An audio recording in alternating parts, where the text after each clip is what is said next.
Obviously started out first out, I would say, taking down Arizona at home. Was the annual whiteout game. It was fantastic. The atmosphere was electric all day. The vibes in the tailgate lots were awesome. And they, this game, the first game last year, when the first time they did this last year, I know a lot of people were nervous that like, oh, we weren't going to be able to pull out a whiteout. There wasn't going to be everybody wearing white. There was going to be too many people just deciding to wear red and ruin it. And everybody showed up, and it was like 99% people wearing white as they were supposed to, and it was awesome. And once again, this year, the crowd did a great job of abiding by the color dress code, and the whole crowd looked great. The atmosphere was awesome. The flyover was cool. This whiteout game appears to be, I think, it's going to be a yearly thing that is just a lot of fun. It's really cool. They do it against a good opponent. Last year was Baylor. This year's Arizona. Really just a cool event all around. Then we get to the game. Obviously leading up to the game, the big news of the week was that Jeremiah Cooper had, suffered a knee injury in practice during a non-contact drill during the week. Now we found out we didn't technically get official confirmation until after the game during Matt Campbell's press conference that Cooper was indeed out for the season, getting surgery and all that. But it was like the worst kept secret of all time at that point, that everyone pretty much knew that Jeremiah Cooper had torn his ACL and was going to be getting surgery and out for the season.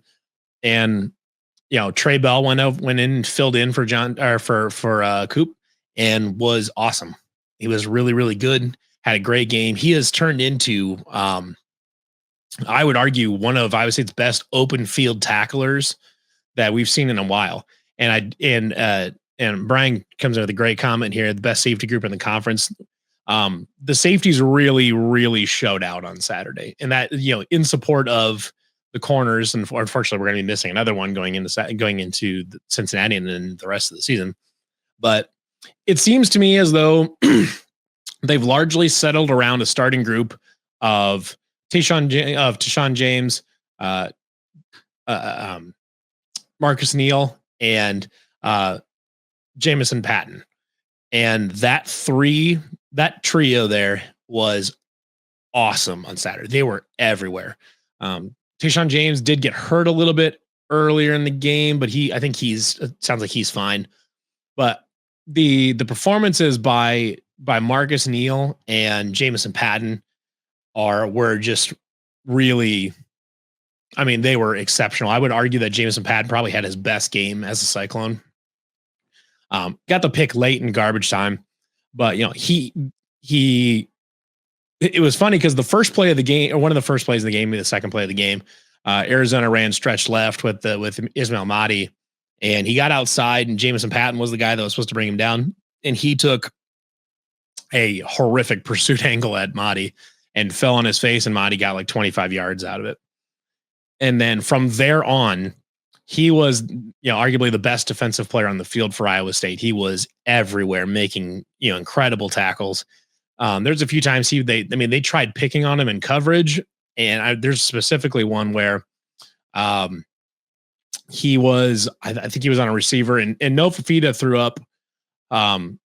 He threw up a one-on-one ball where, Iowa State likes to do this with, tight ends and whoever else, where they just basically, it's a ball where you throw it up there, and your plan is basically, is my guy's going to beat their guy. He's going to come down with a difficult contested catch. And that's how we're just going to do that play. Now, obviously, it was a weird plan from the start because the receiver they were throwing it at was at the same size or maybe even a little bit shorter than Jamison Patton. And whereas I would say typically likes to throw them to a 6'5" tight, 6'5", 6'6" tight end, or a 6'5" Chase Soul or something like that. I would say doesn't throw jump balls to guys that are the same height as the defender.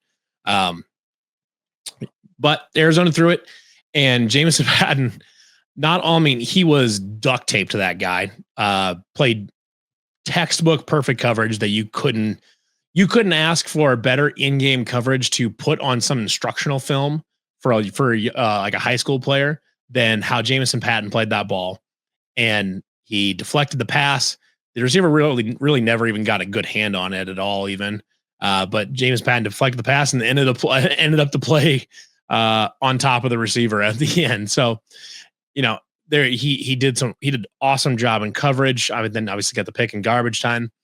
Uh, you know, that was the kind of performance that you want to see from your upperclassmen, from your veterans. Jameson Patton has played a lot of football for Iowa State, a lot of football. And, you know, you expect him at this point in his career to be making those kinds of plays, and he's doing it.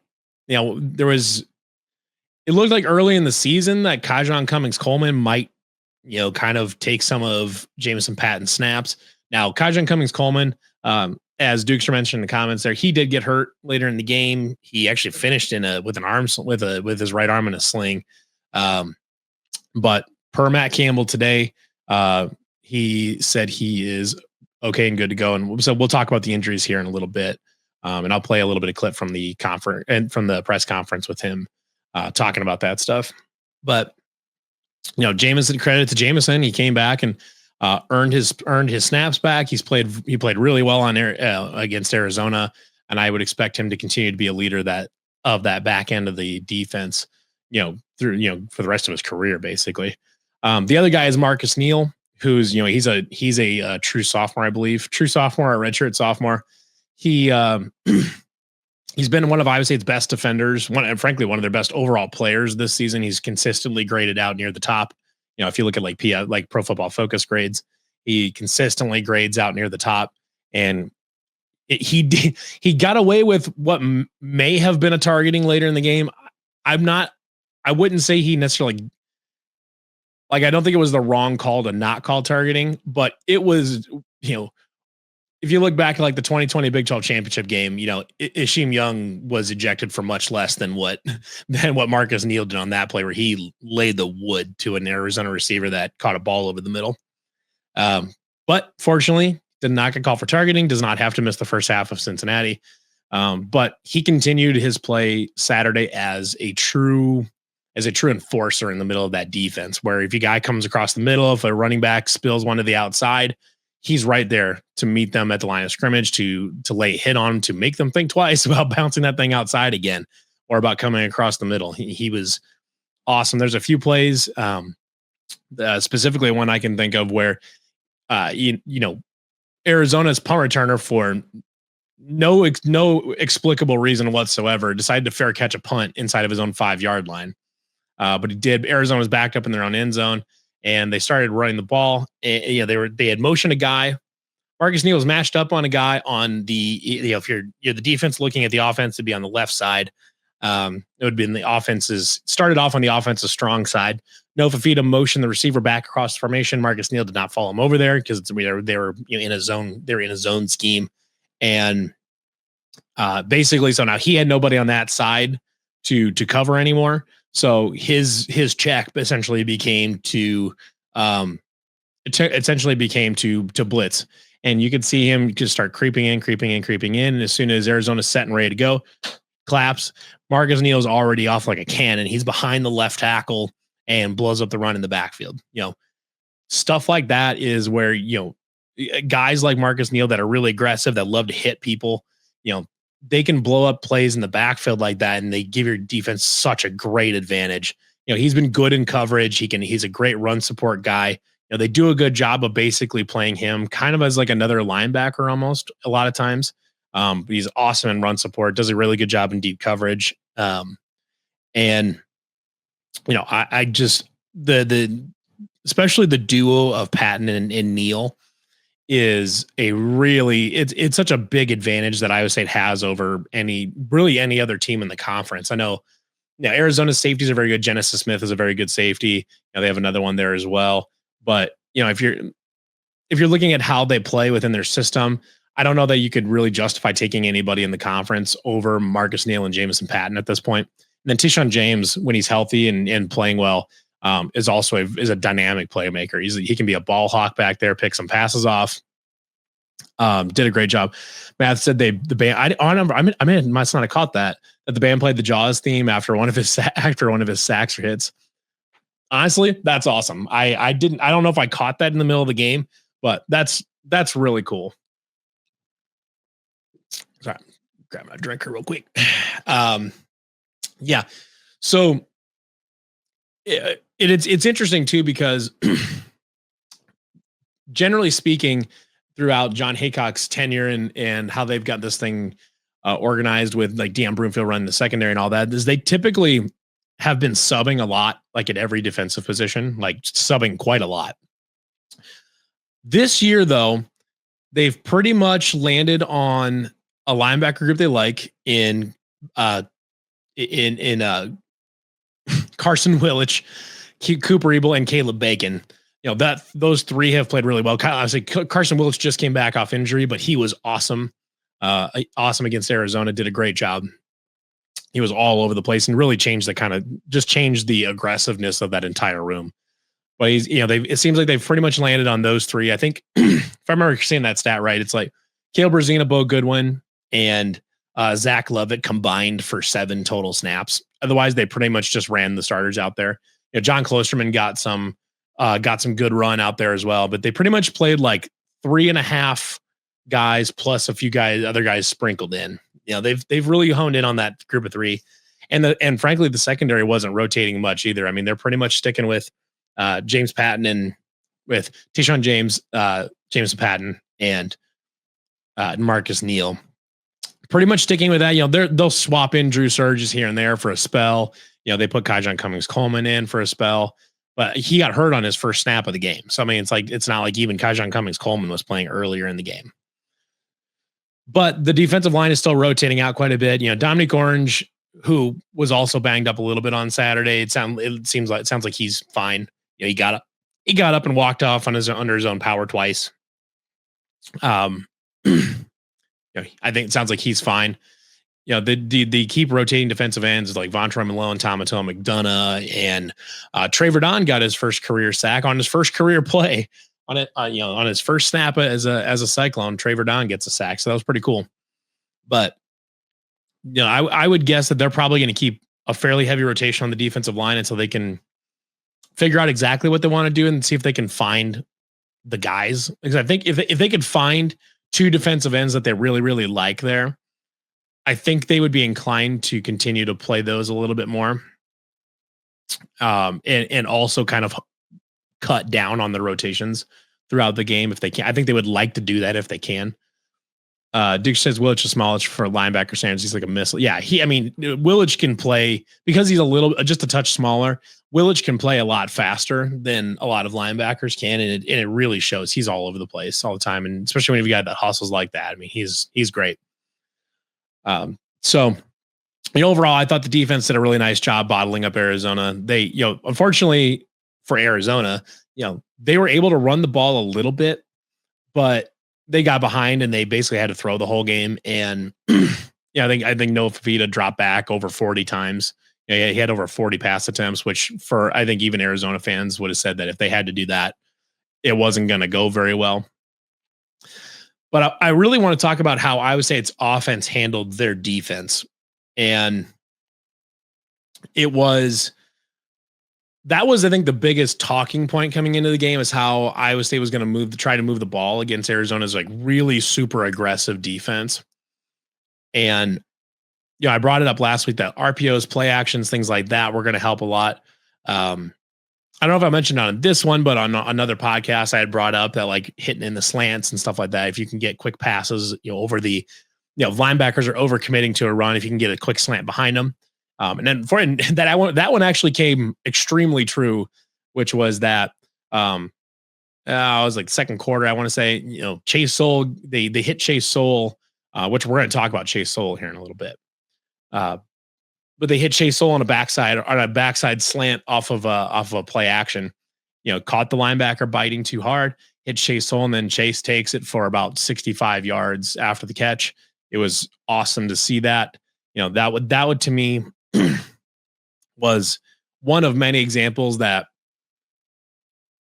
Taylor Mauser, if you give him time to find a solution for your defense, he's going to find it. He can find your weaknesses if you give him enough time. And Arizona's defense is weird, and that, like, if you're like Kansas State, um, where you had to play them on a short week on 6 days notice, basically, and then you had to figure out the defense in that little bit of time. That makes it difficult when you can sit on it for when you can sit on it for 2 weeks and figure out a game plan. It was clear to me that they had figured out what they wanted to do because early in the game they took it. They tried moving the ball downfield. They did it fairly well. They did it through RPOs, slants, things like that. I mean, basically all game they killed Arizona on slants. They killed them on slants and then used that to kind of open up the middle of the field just a little bit. Open up the center, the field just a little bit so they could run through A gaps and stuff like that. But where I where I the play that it told me is that Iowa State was ready to go in this game, that they were ready to play, that they had a plan for Arizona, and that they were not going to get punked this game. Was after the first touchdown, after I believe I want to say is Rocco snuck it in, and they line up Chase Smith, the third string kicker. Arizona fans were talking all weeks like, oh, they've got no kicker, How are they going to win a close game? All this, which it was funny because anybody that's listening to anything that either I or Cyclone Fanatic or put out last week is that Chase Smith played quarterback in high school, so I thought it was really funny that then when they lined up for two after the first touchdown, they lined up for two with Chase Smith at quarterback. And I was like, oh shit, they're going to run something here because Chase Smith can throw the ball. And then they had the whole line out to the left side and they ended up running that swinging gate play. And that was so funny to me because I was like, that one, you're kind of trolling the people that said that Iowa State wouldn't be able to, like, they'd have to go for two every play or something like that. So they ran swinging gate on the first opportunity to score two after a touchdown on the day, and immediately converted. And it was just like basically just kind of an FU to anybody that said that they weren't gonna if we had to go for two every single time, we could do it and we'd be just fine. Which was really funny. And that whole sequence of events there told me that Iowa State was coming out here with a great plan, that they were not going to let the weirdness of Arizona, control the narrative in this game, that Iowa State basically set out to control this game. And that was, I think the reason that was the confirmation play is because that was the second time. The first play that told me is like, okay, we're going to go out here and we're going to show Arizona that we are just flat out we're just the better team and you're just not. We're going to be able to do things on offense and defense that you're just not going to be able to deal with. And that first time that they did that was when they hit Chase Soul down the sideline on I think it was on the first drive of the game. They hit him down the sideline. It was originally ruled a touchdown, but it was about a 50-yard throw. This pass traveled 50 yards in the air. And Rocco put it essentially inch perfect in a place where only Chase Soul could get it. Chase makes an awesome catch. We thought after the Arkansas State games, like, okay, they're getting ready to use these guys a little bit more. It was very clear that they were getting ready to use Xavier Townsend and Chase Soul a little bit more and getting ready to let them go in the game plan. And boy, howdy, did they do that with Chase Soul. Multiple times they used him as a deep threat. I mean, I think he averaged 35 yards a catch on the day, something like that. And that throw was an NFL level throw from Rocco. That was a throw that NFL scouts will put on his tape until the draft day, until whenever he decides to go up to the draft, that play is going to be on his highlight tape because he dropped back and just effortlessly. I mean, you forget that you look at that clip and you don't realize that the pass travels 50 yards in the air because it was so perfect and it looks so effortless. I truly think that Cyclone fans aren't necessarily totally aware of just how good Rocco is, how good he has become. He took every step we were asking him to take, as far as us taking a step forward, and he's taken a couple extra ones. Oh, Matthew wants knows I saw massive private jet flying Saturday morning. Do we know if any NFL scouts were there? No, that was the Orange Bowl. The Orange Bowl sent representatives to the Orange Bowl sent representatives to Ames. Why, you ask? I don't know. The Orange Bowl is a quarterfinal game. They don't get to pick who they don't get to pick who goes to that bowl game. Like, it's really funny that the actually the Orange Bowl is a semifinal game, not a quarterfinal. It's a semifinal game. I'm not really sure why the Orange Bowl had anybody there other than just having one of their reps wined and dined, but which, you know, Chris Williams made a good point on the last Williams and Bloom episode about, you know, how that whole culture is ruined a lot of the bowl system and stuff like that. And there's, you know, universities are spending tons of money on wining and dining these guys and giving them all these different things to make all that happen. But anyways, then the next drive, I think is in the second quarter, they hit Chase Soul down the right sideline again. Chase just completely burns his corner, his defensive assignment. And then Rocco delivers yet another 45, 50-ish yard throw. That was the most, it was unbelievably accurate and effortless to make that thing. And then Chase Soul makes yet another incredible catch. There's another play in that game. Dom Overby, I think maybe his only snap because he dropped it because it hit him it hit him right in the face mask. But Rocco threw an absolute laser beam directly at Overby. He basically threaded it about 6 inches behind a defender's helmet